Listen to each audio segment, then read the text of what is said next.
J'ai l'habitude de dire que je suis géographe et que c'est mon seul parti. Être géographe, mais aujourd'hui la notion de géographie a changé. Elle est beaucoup moins large que lorsque nous-mêmes faisions nos études, car c'est un champ disciplinaire qui touche tous les domaines. Un champ disciplinaire qui concerne aussi bien les sciences dures que les sciences de l'homme.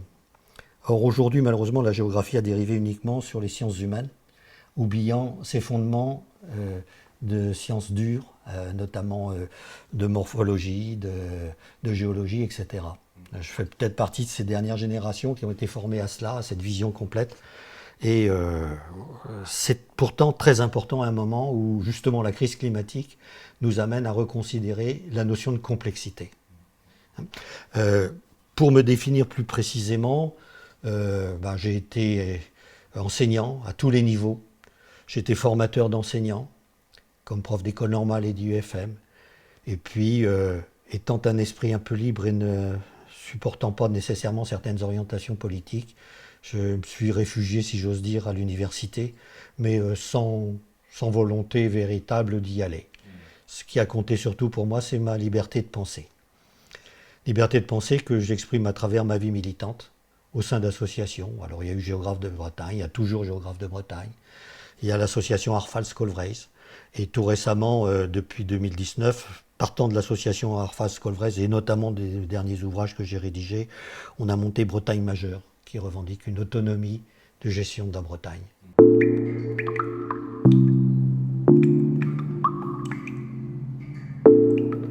Je dirais qu'elle manque déjà. Elle manque déjà. La question, elle est déjà posée depuis longtemps.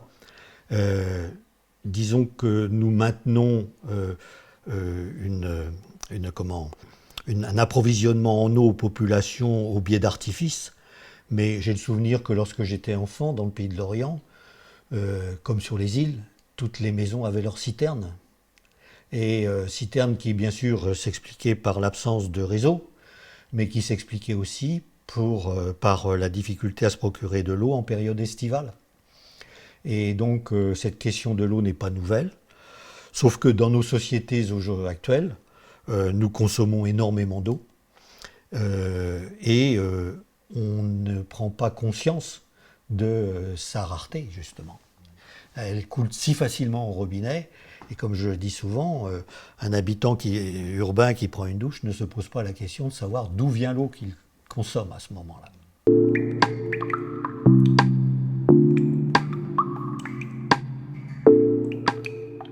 Je crois que les événements de Vendée, des bassines de Vendée, tout récemment l'a démontré, mais ce qu'on retrouve dans le sud-ouest aussi, et quand on regarde ce qui se passe actuellement dans le sud de l'Espagne, c'est plus qu'une guerre de l'eau. C'est la confrontation d'une société à une désertification, et donc inéluctablement la question de l'appropriation de cette richesse se trouve posée. Alors nous y allons. Déjà si je prends un département comme le Morbihan actuel, s'il n'avait pas ces systèmes de régulation et d'interconnexion, serait dans une guerre de l'eau, déjà. Alors la vraie question, c'est de se poser la suivante. Peut-on tout résoudre par ces procédés techniques, et jusqu'où peut-on le faire? Et n'a-t-on pas, parallèlement à leur existence, n'a-t-on pas à se poser d'autres questions, d'autres usages sur ce bien qui est plus qu'un bien commun, qui est un bien vital? La Bretagne passe pour une région humide, passait pour une région humide. C'est fini ce temps-là. Il suffit de voir aujourd'hui les changements climatiques que nous avons, qui font que le traditionnel climat breton d'influence océanique est devenu une sorte d'image du passé, rien que ce mois-ci. Ça fait 3 semaines qu'il n'a pas plu. On est sous des influences de vent d'Est, d'anticyclones continentaux, qui sont desséchants.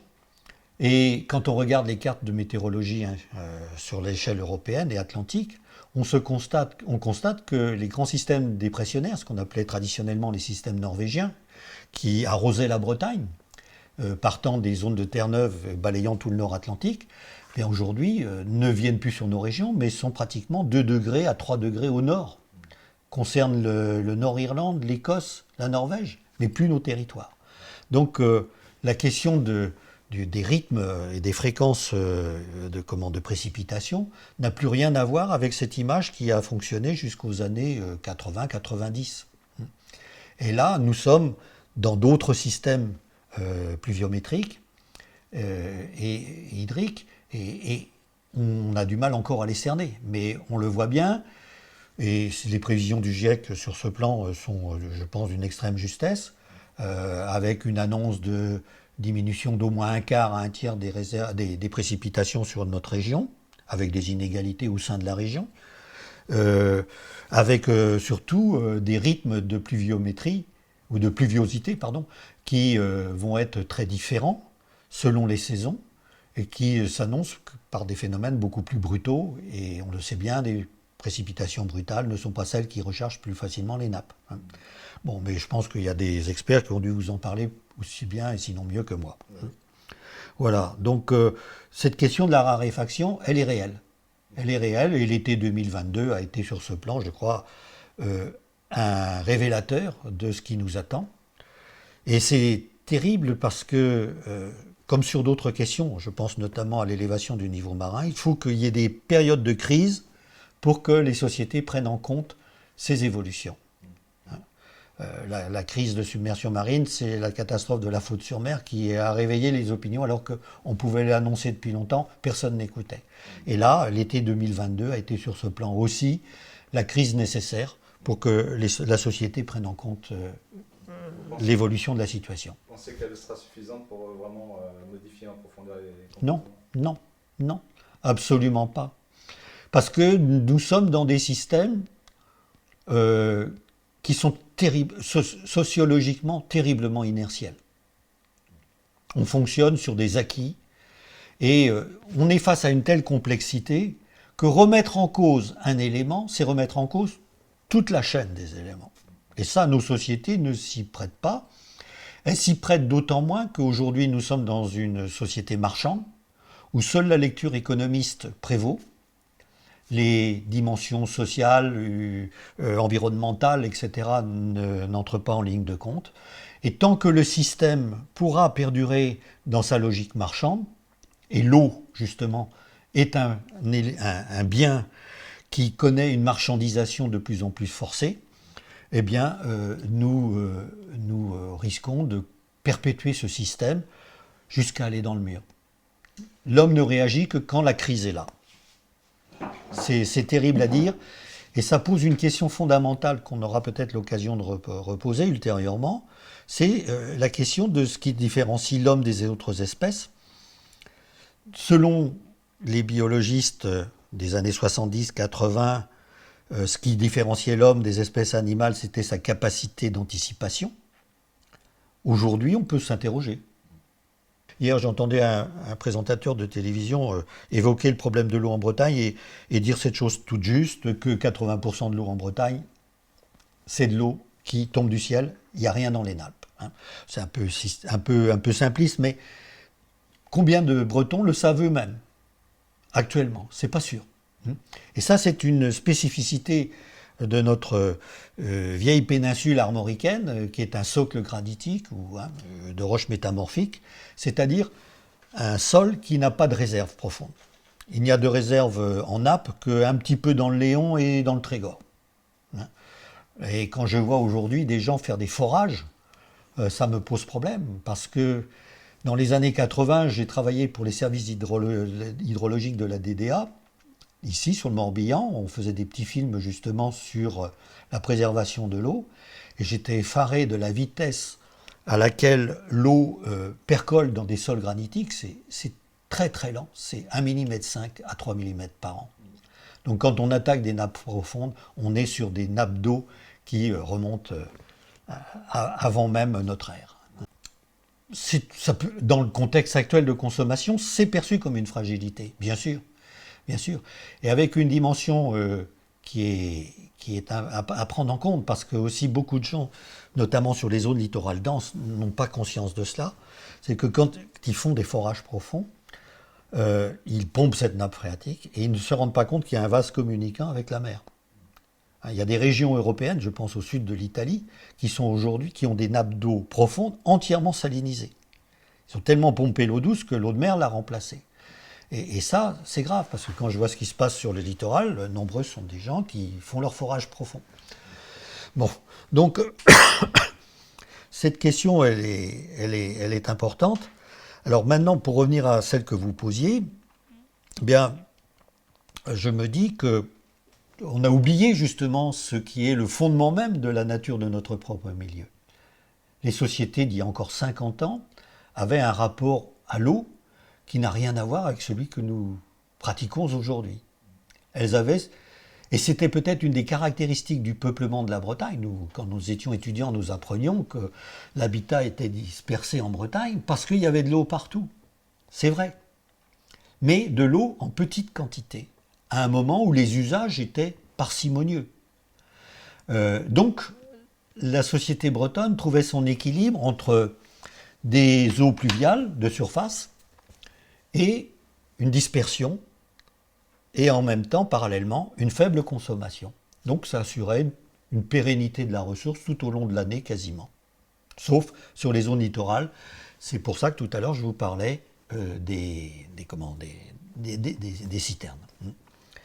Mais autrement, non, on assurait nos besoins.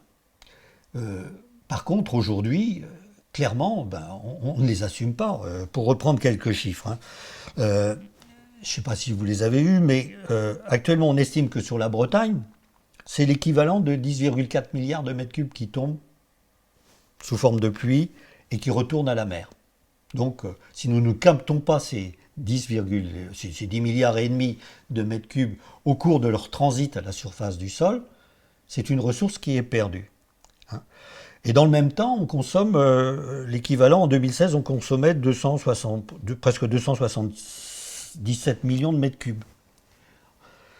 Alors, ça peut paraître dérisoire, mais comme l'eau est fugace et qu'elle s'écoule de plus en plus vite à la mer, en fait, notre consommation est à peine en équilibre avec ce qui tombe. Puisqu'on estime, les travaux des hydrologues notamment, ont montré que l'eau qui tombait sur le plus éloigné bassin versant, à la source du plus éloigné bassin versant qui existe en Bretagne, c'est-à-dire le Haut-Meux, le fleuve le plus long, lorsqu'il arrive, cette eau arrive à la mer, il y a 50 ans elle mettait 8 jours, maintenant elle met 3 jours pour effectuer ce trajet. Donc on a un temps de captation de cette eau qui est très très court. Et là c'est une des clés peut-être à venir de notre relation à la ressource en eau. Ça pose la question justement de nos capacités à retenir l'eau dans son écoulement naturel en surface. Alors les sociétés anciennes avaient une réponse à cela, des réponses même. C'était quelque chose alors sans doute d'empirique, mais en même temps reposant sur des pratiques liées à l'observation, et assurément le maillage du tissu bocager était un élément important de retenue de cette eau pluviale. Mais il y avait derrière tout un système avec les talus bien sûr, les systèmes arborés, les fossés, les noues, les petites réserves, même les barrages sur les fleuves, les petits fleuves côtiers qui aujourd'hui sont poursuivis au nom de la continuité hydrique.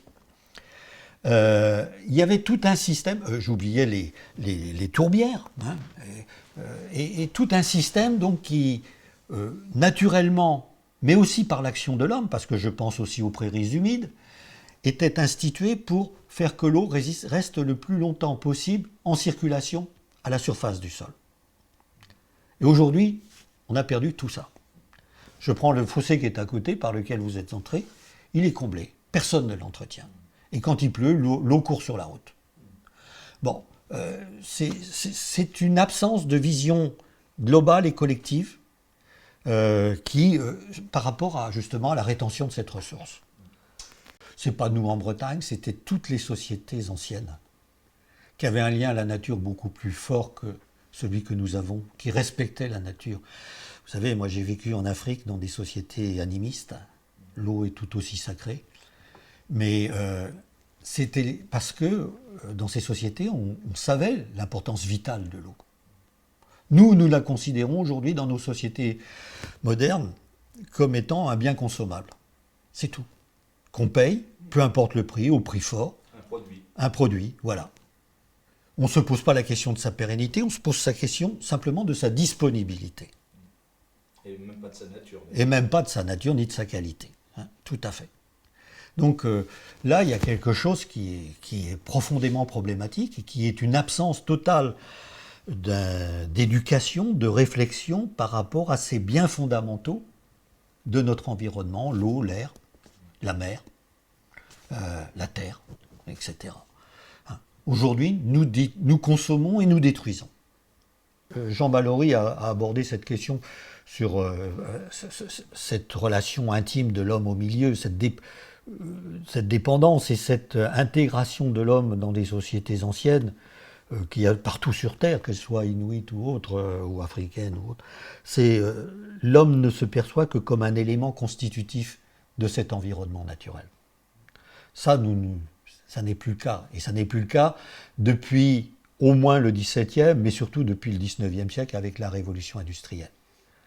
Ça, c'est un point sacrément important. On a cru, et ça, là, on rejoint une question épistémologique de la géographie. Et c'est pas par hasard d'ailleurs que j'aborde cette question-là, parce que la géographie, en tant que discipline scientifique, est née de cela. De ce positionnement au moment de la révolution industrielle, milieu du XIXe siècle, de cette réflexion de la relation de l'homme au milieu, et à un moment où la technologie de la révolution industrielle donnait à l'homme des capacités d'intervention sur l'environnement. Alors, on était à la charnière de deux mondes, d'un monde traditionnel, marqué par ce lien profond de l'homme à l'environnement, qui pouvait se traduire justement par des croyances. Et pour moi, les religions animistes sont sur ce plan magnifiques, mais qui se perpétuaient dans nos propres sociétés paysannes.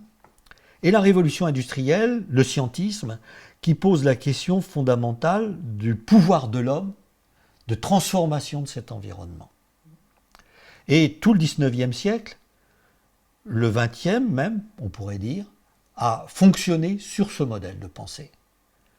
On est passé de l'homme qui se confrontait à la nature dans des capacités, je dirais, égales, à une vision de l'homme qui a la capacité à maîtriser la nature, très différemment. Et les années 20-30 du XXe siècle ont été la splendeur, après la Première Guerre mondiale, de cette capacité technicienne de l'homme. D'où les modèles socialistes de gestion du territoire de l'Union soviétique, mais aussi qu'on retrouve dans les pays neufs comme les États-Unis, le Brésil, etc. Cette pensée qu'on pouvait tout faire grâce à la technique humaine des hommes. Et chose étonnante, les premiers à remettre en cause cette vision-là, ça a été les géographes, justement. Et je cite toujours, moi, le choc que j'ai eu en 1975. Je me rendais à Bamako. À l'époque, j'étais en brousse en Afrique. Se procurer des bouquins, c'était pas évident. Et j'allais quelquefois à Bamako. Et la seule librairie à Bamako, c'était les éditions de Moscou. À l'époque, c'était un régime marxiste. Et là, dans cette librairie des éditions de Moscou, je tombe sur un petit ouvrage collectif de géographes russes, magnifique, Hommes, Nature et Environnement. Et une analyse critique de tout le système de planification et de transformation du territoire de l'ex-URSS. C'était quelque chose d'intéressant. Quelques années plus tard, une dizaine d'années plus tard, j'ai assisté à une super conférence de Philippe Pinchemel, professeur à l'École normale supérieure à Paris, qui préparait un ouvrage, je ne sais plus son titre, je veux vous le retrouver, et qui pose la question justement d'abandon de cette lecture-là. Retrouvons l'humilité de l'homme, des comportements humains par rapport à la nature. Et il développe à ce moment-là un concept qui est magnifique, qui est le concept que je cite de géosophie.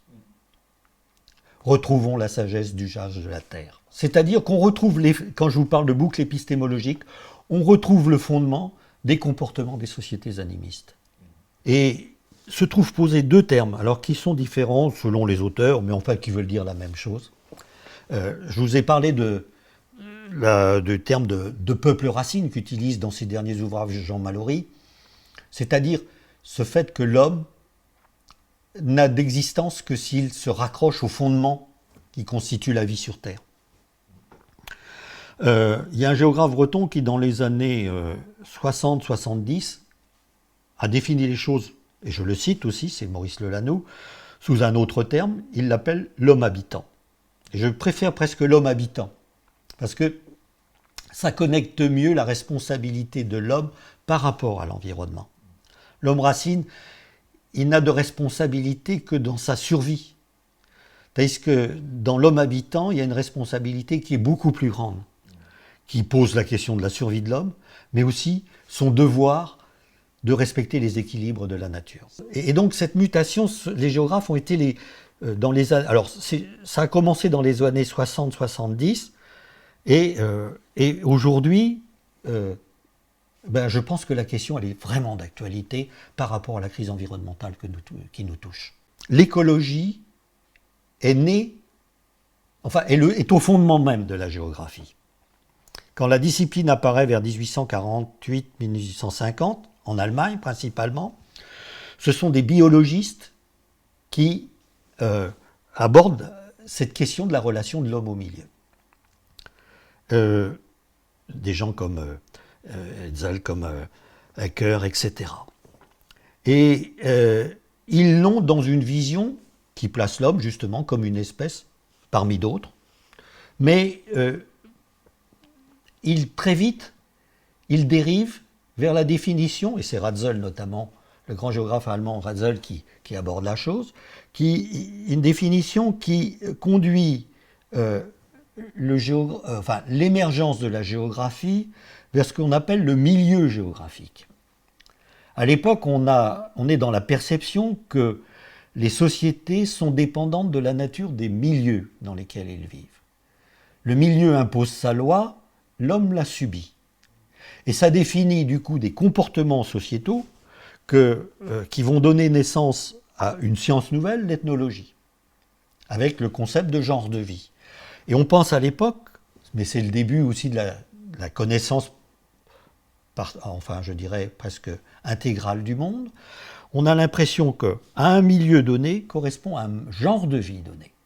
L'homme est complètement dépendant des conditions naturelles dans lesquelles il se meut. C'est la lecture que l'on a au milieu du XIXe siècle, jusqu'aux alennées 1870-80, et qui est le fondement même du début de la géographie.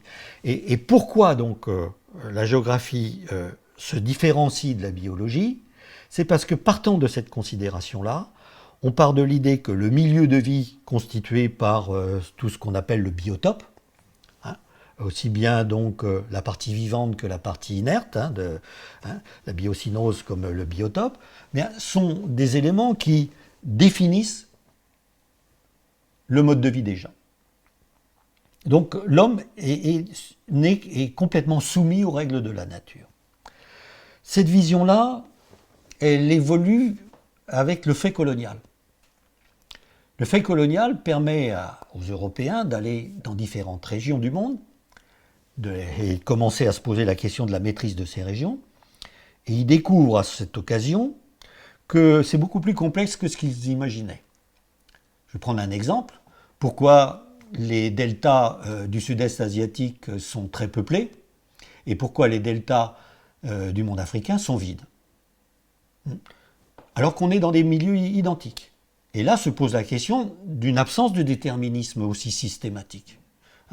Et ça pose la question qui est celle de la capacité des hommes à s'adapter à un milieu en fonction de leur degré technique. Et c'est ce qui fait la force de l'école géographique française de la fin du XIXe avec Vidal de Lablache et ses émules, c'est ce qu'on appelle le possibilisme.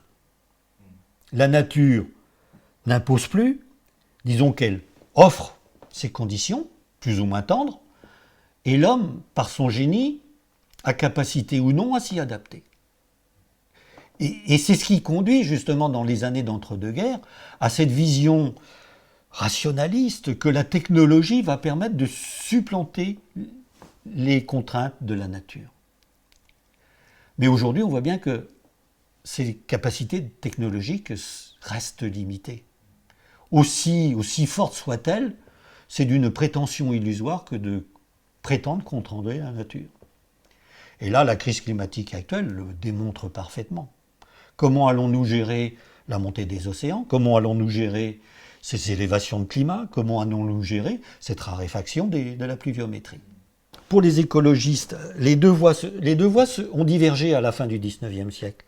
Les écologistes, à l'initiative de l'école allemande, sont restés dans une vision essentiellement de l'écosystème. C'est-à-dire un échange d'énergie entre les éléments de la nature. Et ils considèrent que l'homme n'est qu'un élément parmi les êtres vivants. Pour le géographe que je suis, et peut-être plus les géographes actuels, mais encore j'en doute, l'homme agit dans un environnement, mais il a une différence fondamentale par rapport aux autres espèces, et les géographes la définissent d'une manière suivante, c'est que il y a bien sûr la biocénose qui fonctionne avec le biotope, mais il y a une donnée qui intervient justement, c'est la capacité de l'homme intellectuellement à construire son propre environnement. C'est ce qu'on appelle la noosphère, la noocénose. Et seuls les géographes ont posé cette question. Alors, ça peut prétendre prétentieux, mais je rétorquerai deux choses. Qui fait la différenciation avec l'approche strictement écologique. Et d'ailleurs, en Grande-Bretagne, on n'agit pas de cette façon-là. Il n'y a pas de distinction. On parle d'environnementalisme, on ne parle pas d'écologie. Et quelle est la différence? C'est que, d'abord, nous sommes une espèce vivante, consciente. Et consciente de nous-mêmes. Et il n'y a pas de raison de se donner des verges pour se faire battre. Nous avons le droit de vivre sur Terre au même titre que d'autres. Mais il y a une deuxième raison, qui pour moi est essentielle. Alors, même si les progrès des sciences nous démontrent aujourd'hui que les animaux ont capacité à réagir, à anticiper pour certains, voire à fabriquer des outils, mais ça reste dans des proportions limitées par rapport à l'homme. Eh bien, l'homme, sur ce plan, a des longueurs d'avance énormes. Et il a une conscience, et normalement, ces deux éléments-là le distinguent, non pas par sa capacité à agir uniquement sur le milieu, sur l'environnement, mais surtout par sa capacité à le détruire. On a une capacité de destruction du milieu que n'ont pas les autres espèces. Et c'est en cela que se trouve engagée la responsabilité de l'homme. Cette notion de noosphère me semble essentielle pour cela. Nous avons des moyens incommensurables de détruire le milieu dans lequel nous vivons. Ce qui se passe en Ukraine, par exemple, aujourd'hui, c'est sacrément révélateur. Rares sont ceux qui évoquent l'idée que la combustion de toutes ces munitions, toutes ces destructions, les pollutions en aérosol de poussière et autres qui modifient l'atmosphère, ont une action sur le climat. Après la guerre de 14, il y a eu des périodes de diminution de la température sur Terre qui étaient liées au conflit. De la même manière, quand des éruptions volcaniques s'opèrent, on le sait maintenant. Et là, aujourd'hui, personne ne se pose la question, alors qu'on nous dit de faire attention à tout, des impacts de ce conflit, où on n'a jamais autant consommé d'armes que maintenant. Nous avons débordé de notre technologie à une technologie pensée, à une technologie sans éthique. Et ça, c'est terrible. Jusqu'au XIXe siècle, je crois qu'un progrès technique, quand il était amorcé, était pensé. Pensé avec ses conséquences. Peut-être que je me trompe, mais je pense qu'il l'était. Beaucoup plus que maintenant. Aujourd'hui, on a une science qui fonctionne pour elle-même, qui trouvera toujours une réponse au dysfonctionnement qu'elle génère elle-même. Et la réponse n'entraînera d'autres dysfonctionnements encore plus graves, et ainsi de suite. C'est une course à l'échalote. Et c'est là que la sagesse redevient fondamentale. Retrouver l'humilité et la sagesse de notre relation au milieu. Alors là, oui. On est d'autant moins sorti qu'on est dans une lecture marchande de la technologie. Nos sociétés ne vivent que dans cette course permanente au progrès. Et un progrès qui n'est que matériel. Je dois dire, mon expérience africaine, j'ai failli être initié. Si j'étais resté en Afrique, j'ai intégré un cercle d'initiation, et il y a des fois j'ai quelques regrets. Bon, ça m'aurait peut-être pas servi à grand-chose, mais quand même de mieux comprendre ces mécanismes de relation au milieu. Pour moi, Jean Mallory, c'est le géographe idéal comme on n'en fera plus aujourd'hui. Parce que justement, c'est ce que je disais au tout départ, être géographe, quand j'étais jeune, c'était bouffer de la géophysique en quantité, donc de la pédologie, de la morphologie, de la géologie, et après déboucher sur les réflexions, les comportements humains. Aujourd'hui, c'est plus du tout ça. Les jeunes géographes ne font plus du tout toute cette approche physique. Et ce qui est important, c'est cette interrelation qui permet de passer de l'un à l'autre. Alors on nous dit, vous n'êtes pas spécialiste de tel ou tel domaine. C'est relatif, hein. Lorsque je me suis battu contre les extractions de sable au large d'Erdeven par le groupe Lafarge, mes collègues géologues de l'université de Vannes m'ont regardé avec un sourire profond en disant « mais qu'est-ce qui vient fiche là dans le débat ?» Et je peux vous dire que sur les questions de morphologie littorale, j'en connaissais sûrement autant, sinon plus qu'eux, qui travaillaient sur soi-disant des modèles d'évolution morphologique du littoral. Parce qu'il y a une notion que ces gens-là n'ont pas, c'est la notion d'observation du milieu.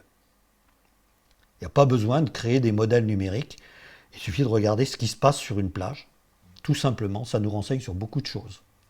J'ai un ami, un très, très bon ami avec qui j'ai travaillé justement sur cette question de l'extraction de sable, qui est un biologiste, spécialiste du plancton. C'est quelqu'un, il n'a pas besoin de prendre son éprouvette et son microscope pour vous dire ce qu'il y a dans la mer. Il le sait rien qu'en l'observant. Et il va vous dire, décrire les systèmes de phytoplancton, de zooplancton qu'il y a dedans, rien qu'à la couleur de la mer. Tout apport de connaissances est bon à prendre. Et nos technologies actuelles le permettent d'avoir une précision justement de choses qui sont perceptibles ou pas d'ailleurs. Hein. Mais en même temps, ça ne doit pas nous exclure sur ce que je vais qualifier de bon sens. J'ai un ami médecin, moi, qui n'exerce plus maintenant, mais qui a beaucoup exercé, ancien radiologue, mais qui a beaucoup exercé dans les pays du tiers-monde, et qui tout bêtement, quand il a commencé sa carrière à Banalec, se contentait de dire, parce qu'il ne parlait pas breton, quand il allait voir des gens qui l'appelaient, il se contentait d'observer, d'écouter, de palper, c'est tout. Et il savait à peu près de quoi il retournait. Alors maintenant, demander ça à un médecin aujourd'hui n'ausculte plus, n'écoute plus. Il va se référer tout de suite à ce que les analyses sanguines ou autres vont lui donner comme résultat. Mais est-ce que le résultat finalement est différent ? Mais pour vous, c'est un mix des deux, quoi. C'est un mix des deux, bien sûr. Et il ne faut pas rejeter cette lecture peut-être empirique, mais qui a sa rationalité aussi, dans la connaissance des milieux. Oui, quand il considère que nous ne sommes pas les princes souverains du monde, si vous voulez reprendre l'expression, oui, d'accord, il a raison. Mais il pose la question de la sagesse, là, en utilisant cette formule. C'est tout. Et la sagesse que nos anciens, peut-être pas tous, mais au moins les élites des sociétés anciennes, avaient. Et malheureusement, justement, on n'a plus de guide de cette nature aujourd'hui dans notre société. C'est ça le problème. Au niveau politique, tout d'abord, les politiciens ne sont absolument pas des guides, ce sont des opportunistes, hein, avant toute chose, qui fonctionnent sur du court terme. Nos scientifiques, qui sont peut-être pour certains... Alors, ça pose aussi la question de la science, parce que, justement, la science, c'est fractionné, c'est spécialisé. On est dans des sociétés, justement, techniciennes et marchandes, qui, pour devenir soi-disant de plus en plus opérationnelles, ont conduit aux spécialisations, mais pas du tout à cette vision globale. Il ne reste que quelques philosophes et quelques peut-être vieux géographes. Moi, j'étais beaucoup marqué par Jean Drèche. Jean Drèche, un grand géographe communiste de la de militant anticolonial. Quand j'analyse, j'ai été marqué par ses travaux parce que lorsqu'en 1976, les grosses sécheresses sont arrivées au Sahel, avec les conséquences que l'on connaissait à l'époque, c'est le seul qui ait eu une approche globale, qui posait bien sûr les questions des dérèglements climatiques, mais qui posait aussi le rôle néfaste ou les dérives des sociétés humaines dans leur adaptation au milieu. Et pour moi, c'est peut-être, avant même Edgar Morin, quelqu'un qui pose beaucoup plus prioritairement la question de la complexité et de la pensée. Voilà. Donc c'est ça qui manque aujourd'hui. Et rares sont les scientifiques qui aujourd'hui ont cette vision globale. Alors si, à part quelques philosophes. Comme tous ces biens vitaux sur Terre, malheureusement, on est dans des logiques de financiarisation. Stocker l'eau, par exemple, ça va coûter des fortunes. Hein. Et on vit, alors pour revenir à cette question spécifique de l'eau, le 19e siècle, dans une lecture qu'on pourrait dire égalitaire d'approvisionnement en eau des populations, hein, a défini cette logique de distribution universelle, pour des raisons sanitaires également. Et pour assurer cela, on a mis en place des systèmes donc de collecte, des réservoirs, d'interconnexion, et ça a été assurément un réel progrès. Je dirais l'hygiène dans les villes, notamment, s'est améliorée, etc. Mais ça coûte très cher. Ça coûte très cher et ça pose des problèmes d'inégalité spatiale pour les populations. Pour un habitant des villes, dans le contexte actuel d'accès à la ressource sans trop de problèmes, il est beaucoup plus aisé de voir ce besoin être assuré que pour une population des campagnes.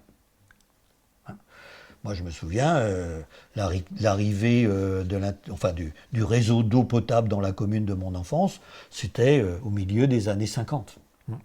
Et encore simplement au bourg, mais pas dans les fermes.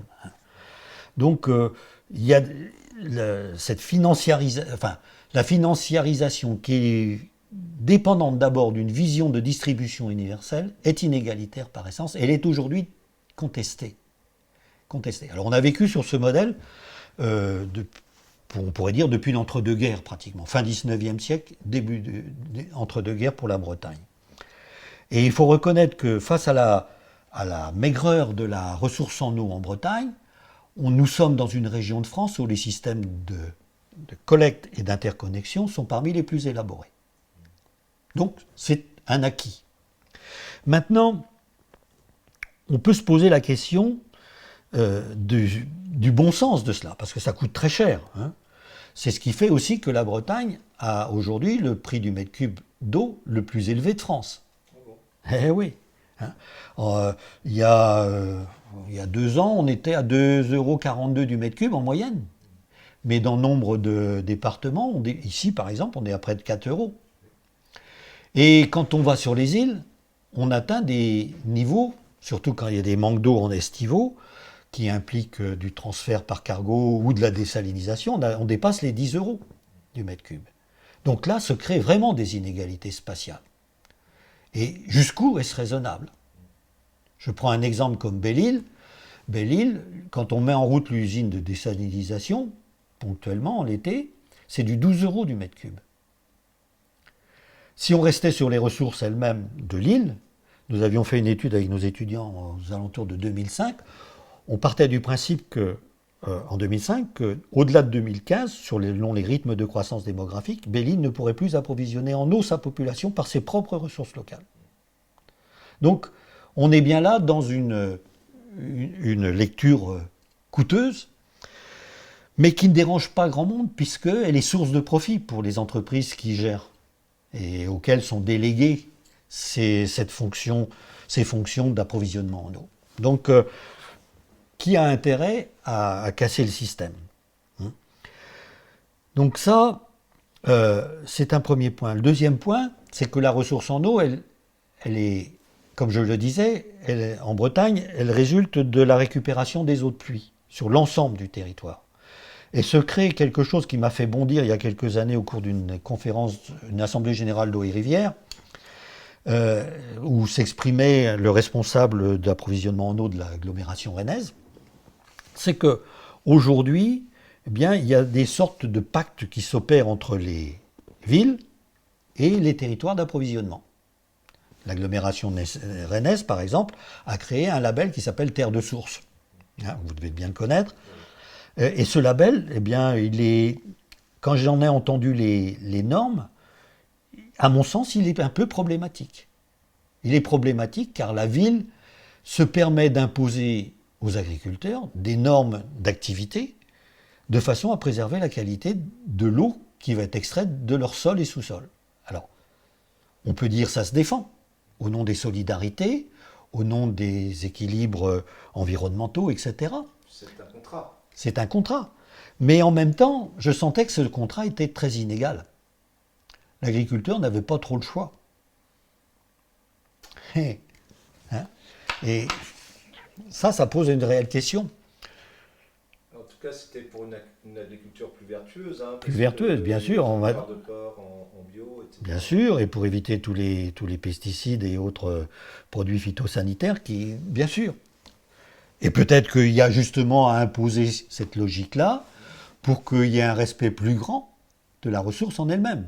On peut appeler ça un projet de territoire quand même. Ça peut être un projet de territoire. Mais à ce moment-là, il faut qu'il y ait des compensations qui soient fortes pour le monde agricole. C'était le cas, puisqu'en fait, ils s'engagent à acheter pour toutes les cantines de Rennes Métropole. Oui, mais si vous allez en Grande-Bretagne, dans ce genre de situation, à ce moment-là, l'activité de l'agriculture, indépendamment du marché, est subventionnée pour son rôle, notamment, je pense, dans les environnementalistes sensitiverias. Eh bien, l'agriculteur touche un salaire mensuel pour mener à bien son action de préservation de l'environnement. Et pourtant, on est dans une société britannique où l'argent compte beaucoup. Plus libéral encore. Oui, plus libéral qu'en France. Mais ils ont une approche de la préservation de l'environnement que nous n'avons pas. Pour eux, cette question est beaucoup plus vitale. Et tout à l'heure, quand je disais la différence entre environnement et écologie, les Britanniques sont des environnementalistes, beaucoup plus que nous. Et justement, on se respecte. Donc ça pose la question de l'égalité en fait du rapport ville-campagne. Et ça pose la question de ce rapport à un moment surtout où les agglomérations ont tendance à s'accroître. On ne se pose pas la question, et pour moi ça c'est une grosse question de géographie. Pour moi, quand je vois les métropoles rennaises, nantaises, brestoises, mais aussi les grandes conurbations de Sud-Bretagne se développer sans fin, je me dis jusqu'où est-ce rationnel? On sait que ce qui est la motivation majeure de cette densification et concentration qui s'opère dans ces métropoles, ce sont uniquement des logiques de marché, mais pas des logiques environnementales. Et peut-être faudrait-il inverser les choses. Peut-être faut-il se poser la question de l'équilibre environnemental avant d'envisager de recevoir des populations nouvelles. Parce qu'en fait, ça fait le bonheur des promoteurs. Ça fait le bonheur des promoteurs, ça fait le bonheur des logiques de filières industrielles, parce que la métropolisation, c'est un projet économique, avant toute chose, c'est pas un projet social. Et donc, on passe outre la priorité de ces contingences environnementales et du bien-être des gens. Donc, vous voyez, alors quand j'entends certains responsables politiques, là, je pense au directeur de l'agence de bassin Loire-Bretagne, président, dire qu'il faut être solidaire entre régions, tout à fait d'accord, qu'il faut être solidaire entre ruraux et urbains, tout à fait d'accord. Là, je suis un peu moins d'accord avec lui quand il dit qu'il faut stocker l'eau. Je suis un peu moins d'accord quand il dit qu'il faut de l'interconnexion, parce qu'on sait au bénéfice de qui ces deux systèmes vont fonctionner. ils fonctionneront en faveur essentiellement des concentrations humaines, mais pas des campagnes. Moi, je ne suis pas nécessairement pour stocker l'eau. Je dirais stocker l'eau, c'est nécessaire. Hein, en Bretagne, on a l'équivalent d'à peu près 15 millions de mètres cubes. Oui, c'est ça, à peu près 15 millions de mètres cubes qui sont stockés dans des réservoirs de barrages, etc. Mais, et c'est utile. Mais est-ce qu'il n'y a pas mieux à faire plutôt que de construire ces systèmes qui sont lourds? Et ça pose la question, et moi je pose la question qui est depuis très longtemps, de la capacité d'un territoire à porter une population, mais je pose aussi la question de l'adaptation de nos sociétés à cette rétention de l'eau dans les sols. Et là, on tourne totalement le dos à cette question. Comme je vous le disais, autrefois, une eau de pluviale mettait 8 jours à aller à la mer, maintenant 3. Pourquoi ? Parce qu'on a détruit les talus, parce qu'on a régulé les cours d'eau, parce qu'on a artificialisé les sols, etc. Et c'est tout un cheminement inverse qu'il faut aujourd'hui refaire. Je crois que la première des priorités, c'est comme pour l'énergie, ça consiste par économiser, avant de trouver des solutions plus techniciennes. Et économiser, c'est, en matière d'eau, c'est faire que l'eau reste le plus longtemps possible sur notre maigre sol que nous avons sur le massif armoricain. Et là, c'est des actions qui devraient être des priorités systématiques, urgentes, à mener dès maintenant. Et pour moi, la reconstitution du système bocager traditionnel est un enjeu vital de notre société, et pour plusieurs raisons. Pour stocker l'eau, pour replanter des arbres, parce que tant qu'on en a encore un peu d'eau, on peut faire pousser des arbres, dans 20 ou 30 ans, le pourrons-nous. Et parce que cette forêt linéaire, c'est une forêt comme une autre, et l'arbre, on le sait, la présence de l'arbre entretient la nébulosité et raccourcit le cycle de l'eau. C'est pas par hasard que les pays du Sahel recréent des grands programmes de replantation de ceinture verte pour recréer le cycle court de précipitation et évapotranspiration. Donc là, il me semble que un des enjeux de la Bretagne, en plus, il n'y a pas à inventer la poudre, ça fonctionnait dans notre société traditionnelle. Alors, on peut peut-être pas refaire le tissu bocager comme il l'était dans les années 60, avec son extrême densité, mais au moins sacrément l'amplifier. Mais il y avait dans le remembrement une vision de modernité qui était essentielle, de technicité dont je parlais.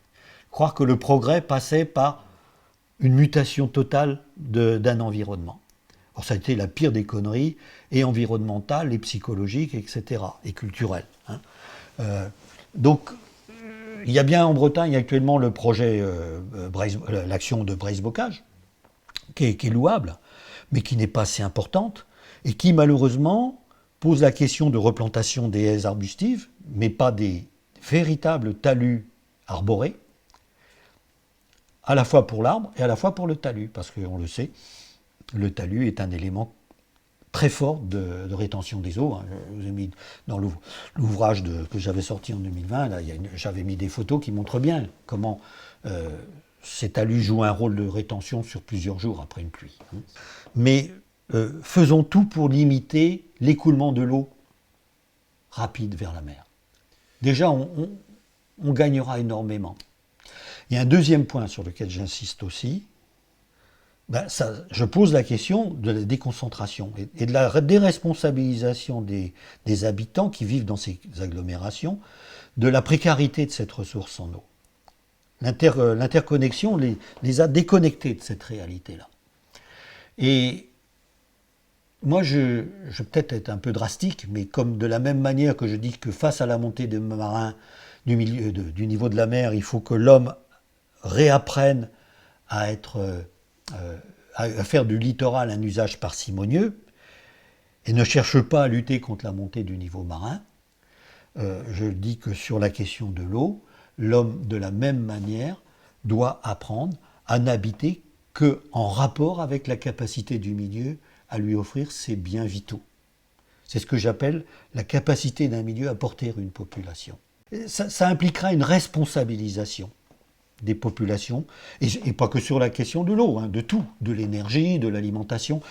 On nous a trop déconnectés de cette relation au milieu. Il y a des sociétés qui ont connu des remises en cause totales.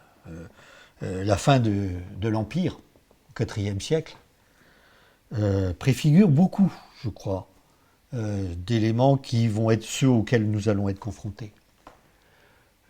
La vie dans les concentrations urbaines, on le voit bien, aujourd'hui, elle n'est plus supportée par des masses de population. Pourquoi est-ce que des populations refluent sur des zones plus rurales aujourd'hui, plus littorales ou plus montagnardes? Il y a une frustration de nature qui s'exprime à travers ça et un monde urbain qui est devenu insupportable dans ces conditions de vie. Bon, c'est la même chose, il se passait la même chose au IVe siècle. Hein. Au Bas Empire. Au Bas Empire, exactement. Hein. Bon, alors après, il y a eu les périodes noires, hein, mais où il a fallu réapprendre à vivre avec les villas, avec la campagne, comme on disait à l'époque, ce retour à la ruralité. Faisons-le sciemment. Moi, je pense que ça, c'est nécessaire. Retrouvons peut-être cette humilité d'action, justement, parce que si on ne le fait pas, ce n'est pas notre technologie qui va nous sauver. Je ne le pense pas. À un moment ou à un autre, elle avouera ses limites, parce qu'elle est coûteuse. Et à ce moment-là, les catastrophes seront terribles sur le plan humain. Dans nombre de pays, la régulation va être naturelle. C'est cynique de le dire, mais ça va se traduire ou par des migrations, ou par des disparitions de populations entières. Hein, avec des crises d'alimentation, avec des crises de grandes pandémies qui suivront, etc. Hein, c'est comme ça que s'autorégulaient les populations autrefois. Alors, moi je crains que dans les décennies à venir, les siècles à venir, justement, on soit confronté à cela.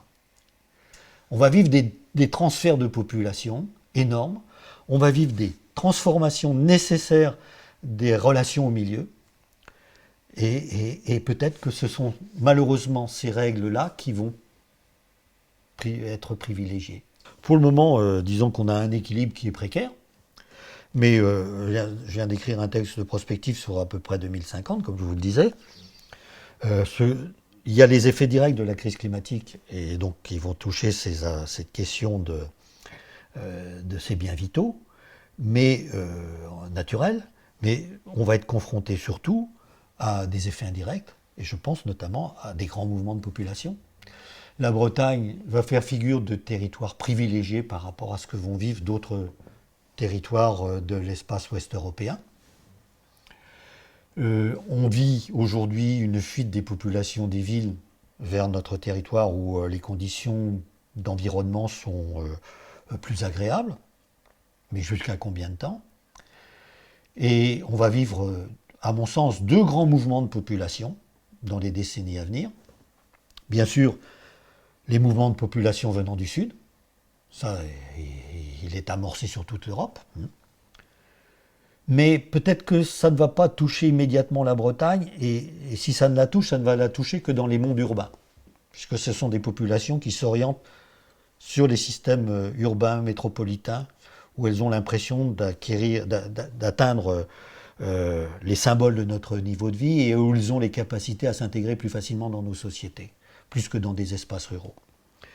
Mais ce qui est amorcé aussi, c'est des migrations intra-européennes, de populations qui vont être amenées soit à fuir la chaleur et l'absence d'eau, soit à fuir l'élévation du niveau marin. Là, j'ai un fils qui vit dans le pays de Quimper, dans sa commune, de Cornouailles, dans ses communes de Cornouailles autour de chez lui. On enregistre aujourd'hui un transfert d'agriculteurs laitiers venant de la Frise vers le pays de Quimper. Parce qu'ils savent que ça y est, c'est terminé leur activité. Elle est terminée en raison de la pollution des sols qu'ils ont générés par leurs élevages intensifs, mais elle est terminée aussi parce que ce sont des territoires qui vont être submergés. Et ils anticipent déjà cela. Et ce sont des véritables organisations d'agricoles qui gèrent le transfert de peuplement, enfin des activités agricoles d'un territoire vers l'autre. Et ce n'est que les prémices de cette mutation. Mais qu'en va-t-il en être des populations venant de la péninsule ibérique, du sud de la France, qui pourront ne plus continuer aussi leurs activités. Donc la Bretagne, assurément, risque de voir des populations nombreuses arriver, de se densifier, et se trouvera encore un peu plus posée d'une grande acuité cette question de fournir à ces populations nouvelles ces biens élémentaires. Mais là, on est sur une question éminemment politique, et je ne sais pas si tout le monde la mesure, y compris nos élus, parce qu'on se place là sur des logiques à quelques décennies, mais je pense que d'ici 2050, oui, on sera dans le dur de ces questions-là. Moi, les derniers chiffres qui sont tombés sur le plus 4 degrés de réchauffement, alors c'est peut-être une approche globale, il y a des différenciations spatiales selon les lieux où on se trouve en Europe. Je ne sais pas quel sera exactement le scénario, mais assurément le degré 7, le degré 5 des accords de Paris et tout ça, mais c'était du pipeau, et on le savait déjà. Et le dernier ouvrage de Eduardo Morena, là, sur ce que je vous citais, là, Grand Soir et Petit Four, démontre bien comment, à partir de la COP 15 de Copenhague, les grandes puissances financières qui guident la planète ont demandé aux gens du GIEC de mettre la pédale douce sur leurs prévisions, pour ne pas effrayer le client.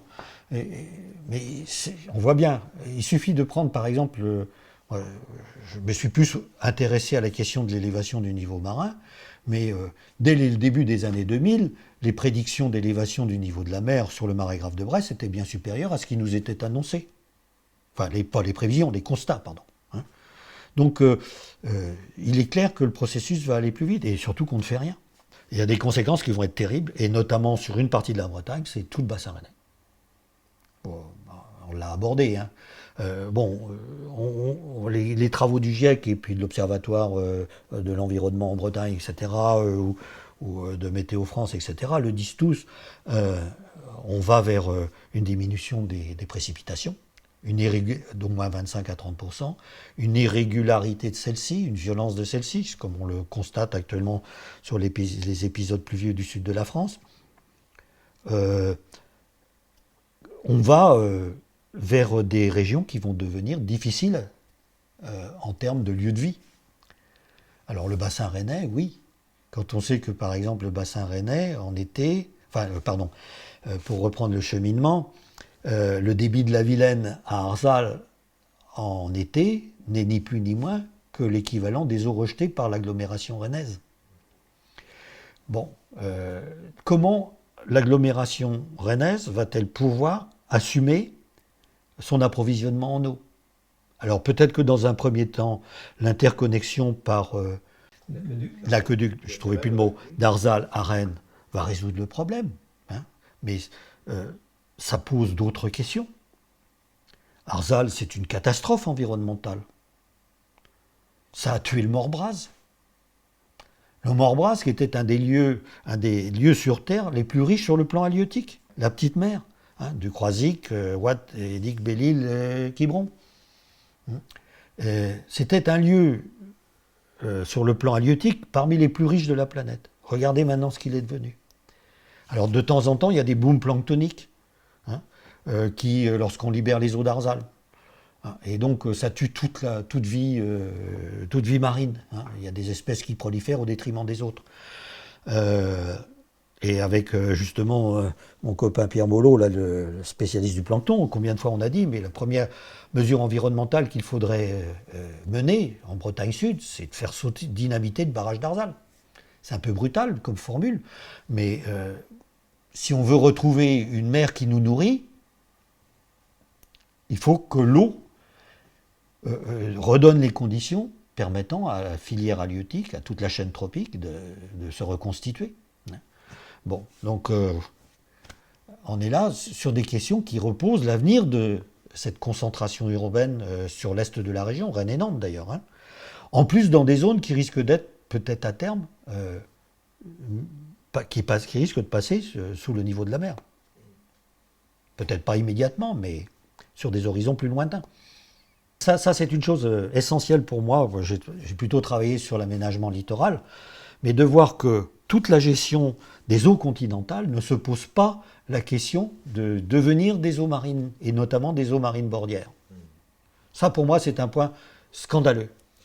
Parce que dans la série de films que nous avions faite il y a quelques années, justement en 2015, de la mer à la source, nous posions bien la question qui était fondamentale, c'est que si on veut des eaux de qualité à terre, il faut se poser la question de la qualité des eaux en mer et remonter tout le système hydrique jusqu'à la source. Et si je peux paraître comme un vieux réactionnaire qui ressort des recettes d'autrefois avec mes talus bocagés, ce n'est pas parce que c'est du passé que ça n'est pas moderne. La modernité est peut-être là. Et de la même manière, dans l'organisation du territoire, quand je ressors le concept de pays, je suis exactement dans le même cas de figure. La Bretagne, comme je vous le disais, a permis d'avoir des populations denses, mais des populations dispersées. C'est une des caractéristiques majeures de notre société bretonne. Pour beaucoup de gens, d'analystes, la dispersion, c'est l'anarchie. Que non. C'est un modèle d'organisation très pensé. C'est la diffusion de l'habitat, oui, c'est l'anarchie. Mais la dispersion, non, c'est un système pensé. Et dans la relation ville-campagne, qui est fondamentale, aussi bien pour l'alimentation que l'énergie, que cette question de l'eau, le schéma que nous avions en Bretagne de villes moyennes ou petites, disséminées sur tout le territoire, était un schéma très responsable, très citoyen. Et c'est en ça que je critique beaucoup les concentrations urbaines actuelles, qui ne répondent d'ailleurs même plus au sens ou à la définition du sens de la ville. Ce lieu agonal où la société règle ses conflits, etc. Non, c'est plus ça aujourd'hui la ville. Comme je vous le disais, la ville aujourd'hui, elle est un simple système productif et marchand. Donc peut-être faut-il recréer la ville au sens justement citoyen, démocratique du terme. Et notre modèle que nous avions des villes-pays en Bretagne me semble être tout à fait l'élément de réponse, de solidarité entre le monde rural et le monde urbain, de faible pression sur le milieu aussi. Parce que ce sont des villes qui n'excèdent pas 50 000 habitants. La ville pays moyenne, la ville-centre, elle fait entre 20 et 30 000 habitants. Elle offre tous les services dont on a besoin. Et dans une société aujourd'hui où, je dirais, les échanges télématiques font qu'on n'a plus besoin nécessairement d'une mobilité physique, eh bien, c'est un élément de réponse justement à cette moindre pression des populations sur les territoires. On reçoit actuellement en Bretagne entre 40 et 45 000 habitants par an nouveaux. Sur la Bretagne, 5 départements. Où vont-ils majoritairement? Ils vont sur Rennes, sur Nantes et sur le littoral. Et ça, c'est des non-sens d'aménagement. Ces mêmes populations seraient réparties plus ou moins équitablement sur l'ensemble du territoire breton. Nous n'aurions pas les gradientes d'inégalité sociale sur le territoire. Nous serions plus à même de générer cette relation intime entre l'homme et le milieu et ces solidarités, justement, entre ville et campagne, d'une manière plus équilibrée sur l'ensemble du territoire. Mais ça, c'est un schéma de pensée qu'on appelle en géographie le polycentrisme maillé. Alors, là, je pleure parce que le dernier schéma de développement de l'espace communautaire européen, qui date de 1999, à une époque où il y avait encore un peu d'aménagement, de conception de l'aménagement au sein de l'espace européen, prônait ce polycentrisme maillé. Mais la crise des années 2000, 2006-2008, a tout balayé, et aujourd'hui on est sur des logiques de polarisation, de concentration et d'inégalité spatiale de plus en plus criantes. Donc un choix de société, pour moi, un projet de société qui respecterait nos équilibres naturels avec les évolutions de notre vie socio-économique, passe inévitablement par une meilleure dispersion des populations, mais une dispersion organisée des populations sur l'ensemble de notre territoire. Mais ça va à l'encontre de tous les schémas aujourd'hui, la doxa d'aménagement qui accourt. Cette dispersion doit aussi ne pas être égalitaire. elle doit tenir compte justement des potentialités des milieux. En Centre-Bretagne, on le voit bien, sur le haut des monts d'Arrée, la question de l'eau est cruciale. La commune de Berrien, par exemple, l'été dernier, a tiré la langue. Mais la question de l'eau, elle est de même nature quand on est dans le bassin rennais. Par contre, il y a des territoires comme le littoral nord de la Bretagne, certaines zones du littoral sud, dans les zones rétro-littorales, ont des capacités en eau qui sont supérieures. Et donc pourquoi ne pas concevoir les implantations et diriger les implantations de populations nouvelles vers ces territoires plutôt que vers Rennes, Nantes et la côte? Des territoires plus adaptés en fonction voilà. des ressources. Et là, on est dans le vrai équilibre, et là, on est dans les vraies solidarités. Et à ce moment-là, on peut peut-être poser la question de l'interconnexion pour équilibrer les différences. Mais pas partir d'interconnexion au départ. Ça me semble être une question fondamentale. Et elle est posée depuis longtemps, puisque même le maître qui m'a formé, Michel Fliponneau, posait, pas sur la question de l'eau, mais sur la question des équilibres spatiaux au sein de la région, cette même question il y a 50 ans. Lorsqu'il préconisait de créer une université en Centre-Bretagne et peut-être une nouvelle capitale de la Bretagne du côté de Guerre-les-Dents. Bon, il y a les agences de l'eau. Elles jouent un rôle très important, ça c'est indéniable et je ne les remettrai pas en cause, ces agences. La seule chose que je remettrai en cause, c'est... et ça remet en cause la conception du fonctionnement de l'État français. Cet État français, il a une vision centraliste, unicitaire, avec un modèle qui s'applique partout de la même manière. Et cela avec une tête de pensée qui est à Paris, enfin en Île-de-France. C'est un système lourd et qui n'est pas réactif par rapport aux besoins du terrain. Mais il y a eu une expérience qui, en la matière, que j'ai trouvée très intéressante dans les années 2000. C'était l'institution, dans le pays de Quimperlé, de ce qu'on appelait un Parlement de l'eau. C'est malheureusement, j'en parlais avec, comment il s'appelle, Michael Kernez, qui est maintenant vice-président de la région, mais qui était un peu à l'initiative de ce Parlement de l'eau. C'est quelque chose que je trouvais très intéressant sur les bassins de la Laïta, Hellé, Isole, etc., et puis le Belon. C'était une sorte de système participatif local, comme on peut le retrouver dans les démarches de pays, qui n'avait comme seule et unique mission que de gérer justement l'approvisionnement en eau et sa qualité. Y étaient conviés les responsables politiques, les responsables économiques, les associations représentant les habitants. Et là, localement, on pouvait débattre de la gestion de l'eau sur ce territoire. Malheureusement, cette expérience ne s'est pas pérennisée. Mais ça, c'est quelque chose qui est en prise directe. Et quand je pose la question, moi, de l'adaptation à la contrainte climatique, je pose nécessairement la question qui va en parallèle d'une gestion intégrée du milieu par les populations elles-mêmes.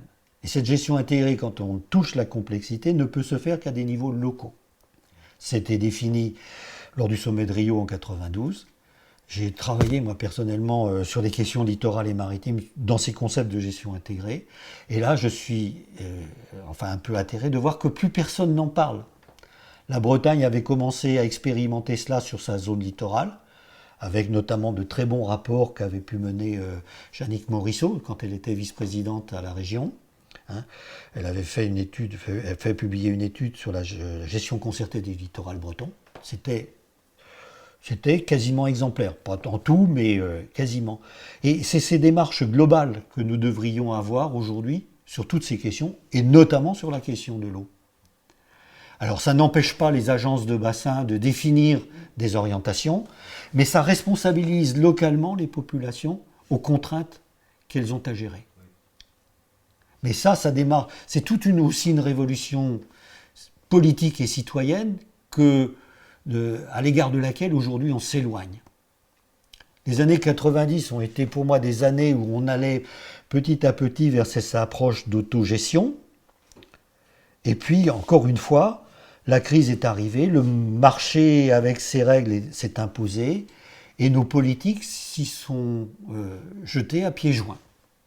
On est dans des recentralisations politiciennes, on n'est plus du tout dans cette délégation vers le citoyen de la définition de son avenir. Lorsque je suis parti en Afrique, avec des bonnes idées de militants de gauche, etc., tiers-mondistes, on avait une Bible qui était l'Almanach Cousteau. Je ne sais pas si ça vous dit quelque chose.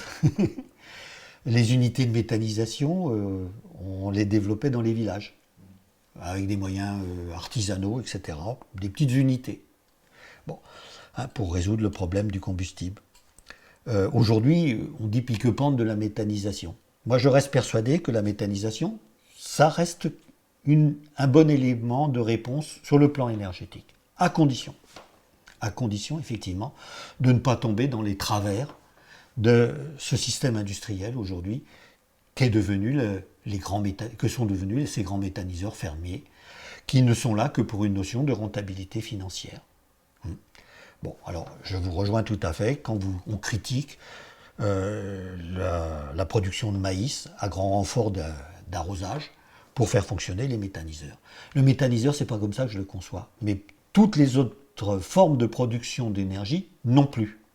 Même chose pour les éoliennes, même chose pour l'hydraulique, même chose, si vous voulez, pour tous les autres systèmes de production.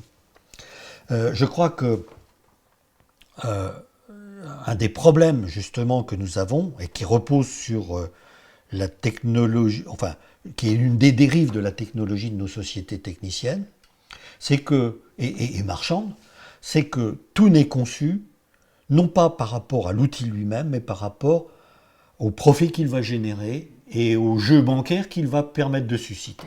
Donc, c'est toujours les logiques d'économie d'échelle, de grands machins, qui ne profitent qu'à quelques-uns, au détriment et des hommes et de l'environnement. Donc la méthanisation, je la défends toujours, sur de petites unités. Il y a une chose, je ne sais pas ce qu'elle est devenue, mais je sais que les chercheurs de Rennes 1 travaillent sur des petits méthaniseurs urbains qui tiennent dans un conteneur. Et c'est vrai qu'on pourrait les avoir partout, pour des petites productions locales. C'est la diffraction des ressources qui me semble être un enjeu fondamental, un peu comme la répartition de la consommation de l'eau, qui me semble être un enjeu fondamental par rapport à ces grands machins qui concentrent, qui coûtent cher et qui ne fonctionnent qu'au profit des banques ou des multinationales. C'est ça le vrai enjeu. Et la réappropriation par le citoyen de ces données vitales, ça passe justement par... Alors, certains diront « time is not beautiful », mais... small is not beautiful », mais quand même un peu, par rapport à cette question citoyenne, de responsabilité, oui. C'est peut-être pas rentable économiquement, mais on s'en fout. La question, elle n'est pas là.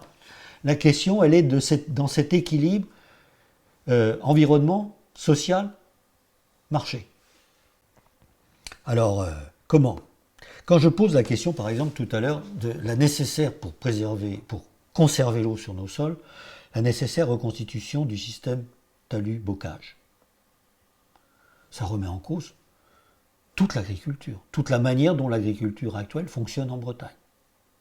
Et là, on est sur une question de confrontation entre un modèle agro-industriel d'un côté, qui continue à détruire des talus pour toucher des subventions et accroître ses productivités, et le besoin commun de garder l'eau sur notre territoire. Donc ça implique nécessairement une refonte du modèle agro-industriel breton, ou du modèle agronomique breton plutôt. Alors tant qu'on aura un système politique qui sera complètement inféodé aux intérêts de cette hégémonie du système agricole national et breton, on ne pourra rien faire. C'est terrible. En 2010, j'ai participé, en tant qu'élément, apport de réflexion, je ne sais plus, aux assises de l'agriculture bretonne, je crois que c'était les 3e assises de l'agriculture bretonne.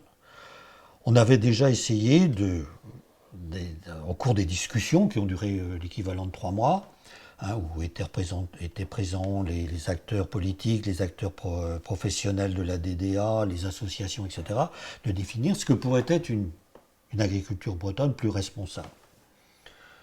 C'était parfait. On était arrivé à des schémas d'agriculture plus paysanne, hein, qui sont évoqués dans l'ouvrage de Legendre.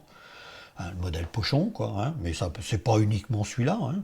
Une agriculture plus humaine, comme ce que défend la Conf, bien sûr. Moi, j'ai milité longtemps auprès de la Conf, hein, dans les années 80, qui a comme objectif, justement, non pas la production pour elle-même, mais de faire vivre le plus grand nombre de gens. Et face à la mutation climatique que nous allons avoir à gérer, il faut du monde dans les campagnes, pour le bienfait de tous, hein, parce qu'entretenir tout cet environnement, ça demande du travail. Et pour revenir à ces assises, eh bien, la dernière séance, est arrivé le président du Crédit Agricole du Finistère et président de coopérative agricole, de grosse coopérative agricole du Léon, et en un tour de main, tout s'est écroulé. Et tout le monde, excusez-moi le terme, m'a fermé sa gueule. Le préfet de région, le préfet, le président de région ou ses représentants, les services de la DDA, etc. Et tout a été balayé en un revers de main, en un quart d'heure. Donc, quand on parle de mutation de l'agriculture bretonne, je suis très très sceptique. Et les prises de conscience, certes, elles ont commencé. Mais est-ce qu'on a le temps d'attendre ? Moi, quand je pose des questions, par exemple, sur la capacité de porter d'un territoire à porter une population, ça fait 30 ans que je pose la question. Quand j'en ai parlé souvent dans des réunions face aux services de l'État, mais c'était la risée quasiment. Les services des TTM parlent au mieux que de la notion de capacité d'accueil, mais qui n'a rien à voir. Capacité d'accueil, c'est une illusion qui passe justement par la technicité. On peut avoir 10 000 habitants au kilomètre carré si on veut ici. Hein. Il suffit Singapour le fait, ou Hong Kong, il suffit de mettre les moyens techniques en rapport. Mais où est la rationalité là ? La question, elle n'est pas là. Car ça nous rend complètement dépendants de la technologie. Or, une technologie, par définition, c'est aléatoire. Ça peut très bien fonctionner un jour, et si le contexte 10 ans plus tard est différent, qui dit qu'elle fonctionnera ? Il y a quelques années, je travaillais sur les îles, hein, quand j'étais encore en activité, justement sur des approches de gestion intégrée. Et j'avais été choqué en 2007, j'allais faire une conférence à Belle-Île en plein hiver, enfin au mois de mars, sur les questions de pression littorale, de pression humaine littorale. Et Belle-Île était en manque d'eau, déjà au mois de mars. Or j'y vais avec ma femme et puis un collègue, et on passe 2-3 jours à Belle-Île, et chose étonnante, et des pluies énormes. Le lieu où on était hébergé était inondé, etc. Et on se balade, on voyait l'eau courir sur les routes, partir, rien ne la retenait, et dans le même temps, parce qu'il y a eu sécheresse auparavant, le département du Morbihan venait de mettre en place une unité de désalinisation qui coûtait une fortune. Est-ce qu'il n'eût pas été plus simple, simplement, d'avoir des petits systèmes de diguettes, de rétention de l'eau et de la récupérer ? Mais c'était pas assez valorisant en termes de politique. Beaucoup plus intéressant de dire on va mettre en place une unité de désalinisation plutôt que de faire des fossés et des noues pour retenir l'eau. Aujourd'hui, je crois qu'on est entre 10 et 12 euros du mètre cube de désaliniser. On peut le faire. Hein. Ça consomme énormément d'énergie électrique. Même s'il y a des systèmes d'osmose inverse qui maintenant permettent de réduire un peu cela. Et puis ça reste un procédé marginal, quoi. Il n'y a que les pays du Golfe qui sont capables de se payer ça. Il y a tellement d'autres choses plus simples à faire avant. C'est ça le problème. Et les choses simples, c'est comme je vous disais, garder l'eau au sol, et puis au-delà d'un certain seuil de peuplement, dire on ne peut plus accueillir. Puis voilà, vous allez habiter ailleurs. C'est comme ça. Et ces gens-là ont déjà adopté leur stratégie. Ils vont vivre au sud de l'Argentine, là, des côtés des grands glaciers. Ils vont vivre effectivement au nord de l'Écosse, etc. Eux, ils sont déjà dans cette logique de fuite et d'adaptation des territoires à l'évolution du climat. Mais seule une minorité peut se permettre ça. Et le reste de la population. C'est là que la démarche individuelle ou de petite collectivité me semble importante. Je vais vous raconter une anecdote. Moi, quand je suis arrivé comme coopérant militaire en zone soudano-sahélienne en Afrique, le premier problème auquel je me suis heurté, j'avais un bébé, c'était lui offrir de l'eau potable tous les jours. Et la première des choses que j'ai faites, c'est d'acheter 2 bassines en plastique et une bassine en aluminium. Et des filtres bougies. Et j'ai fait mon unité de traitement d'eau. Je pouvais avoir l'équivalent de 60 litres d'eau par jour, propre. Avec simplement en prenant l'eau qui arrivait pleine de boue et de tous les virus qu'il y avait là-dedans. Donc c'est faisable. Et donc une petite collectivité peut très bien aussi gérer ces choses-là. Et c'est en cela que je trouve ça intéressant, parce que ça responsabilise l'individu ou la collectivité par rapport à l'usage. C'est ça le problème.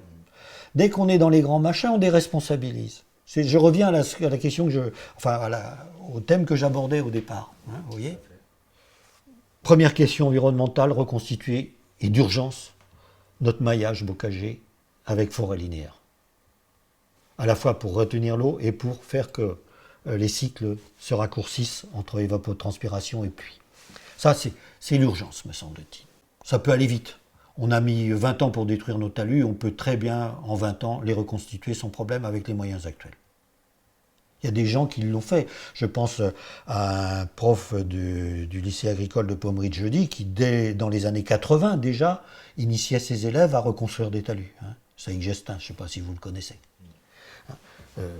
Lui-même posait la question et c'était très pertinent de sa part parce qu'à l'époque, il était un des rares à oser dire ça. La deuxième chose, pour moi, la deuxième grosse mesure, c'est stopper les concentrations humaines et mieux répartir les populations sur le territoire, de façon à ce qu'elles soient en adéquation avec la ressource et responsabilisées par rapport à cette ressource. Voilà, c'est tout, il n'y a pas besoin d'aller plus loin. Mais par contre, si la région avait une autorité particulière et une décision majeure à prendre, ce serait de faire de cette question de l'eau le combat prioritaire actuel. L'autonomie de la Bretagne passera déjà par l'autonomie des conditions qui vont nous permettre de survivre dans un climat autre, assurément plus sec. Parce que ça suppose, pour mener à bien une telle politique, qu'il y ait une autonomie politique justement de la région et qu'elle ait les capacités normatives à définir des règles juridiques, qu'elle ait les capacités aussi à avoir des financements qui soient en rapport avec ce besoin. Alors c'est tout le débat qui va y avoir ces prochaines semaines, avec justement la revendication d'un statut pour la Bretagne et d'une autonomie pour la Bretagne. Jusqu'où notre président de région ira-t-il à la revendiquer? Ça, c'est une autre paire de manches. On entre là dans le jeu politicien. Mais si on met de côté le jeu politicien pour ne garder que le jeu politique au sens, je dirais, élémentaire du terme, oui, c'est la priorité. Mais ça veut dire changer aussi nos pratiques agricoles, nos organisations urbaines, notre mobilité, etc. C'est ce que j'appelle un projet d'aménagement. Mais ça suppose une volonté politique très forte. Et ça suppose parallèlement, et c'est là que je pense se trouve un deuxième problème, une sensibilisation des populations à ces enjeux-là. Or, les jeunes ne sont pas éduqués localement à ces enjeux. Les représentants politiques, pour la plupart, pas trop, sauf leur sensibilité personnelle. Mais c'est une question de survie de notre société, oui.